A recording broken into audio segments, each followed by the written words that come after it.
ખેડૂતોનો છીનવાયો હક। જ્યાં સુધી પૂર્ણતઃ ખેડૂતો આ બાબતે સંમત ના થાય ત્યાં સુધી ખાતર સરકારે પૂરું પાડવું અને ખેડૂતને મળવું એ ખેડૂતનો હક છે, એ હક ના છીનવાય એ બાબતે વારંવાર સરકારશ્રીને પણ રજૂઆત કરી છે, પણ એનું નક્કર પરિણામ હજુ આવ્યું નથી। કંપનીઓની મનમાની।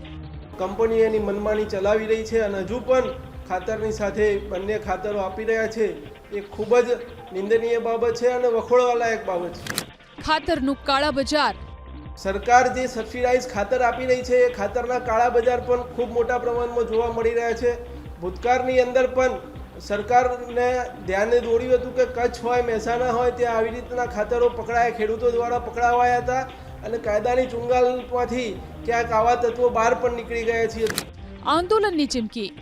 સરકારશ્રીને કડક શબ્દોમાં ચેતવણી સમજે તો ચેતવણી, તંત્ર પણ ચેતવણી સમજે તો ચેતવણી કે ભાઈ આગામી સમયની અંદર આ બાબતે ખૂબ કડક કાર્યવાહી થાય, કંપનીઓ ઉપર પણ ખૂબ નિયંત્રણ આવે કે જેથી ખાતર સાથે અન્ય ખાતરો પણ ના મળે, આપવાની ચેષ્ટા પણ ના કરે, અન્યથા ખેડૂતો રોડ ઉપર આવશે અને એના પરિણામ ખૂબ માઠા આવશે।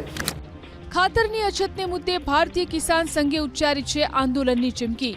ગુજરાત કિસાન સંઘના મહામંત્રી આર.કે. પટેલે સ્પષ્ટ શબ્દોમાં કહી દીધું કે રજૂઆત અને વાટાઘાટોનો સમય હવે પૂર્ણ થયો છે।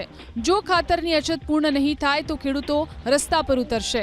ખાતરની તંગી પાછળ સહકારી મંડળીનો ભ્રષ્ટાચાર જવાબદાર હોવાનો આરોપ લગાવી કહ્યું કે ઘણી વખત સરકારી સબસિડીવાળું ખાતર કંપનીમાં જતું પકડાયું છે। મંડળી અને કંપનીની મિલીભગત ચાલે છે। ખાતરના કાળા બજાર થઈ રહ્યા છે। ખેડૂતોને ખાતર આપવાને બદલે અન્ય ખાતર લેવાનો આગ્રહ કરવામાં આવી રહ્યો છે। સરકાર યોગ્ય વ્યવસ્થા નહીં કરે તો આગામી દિવસોમાં ખેડૂતો રસ્તા પર ઉતરશે, જેની સંપૂર્ણ જવાબદારી સરકારની રહેશે।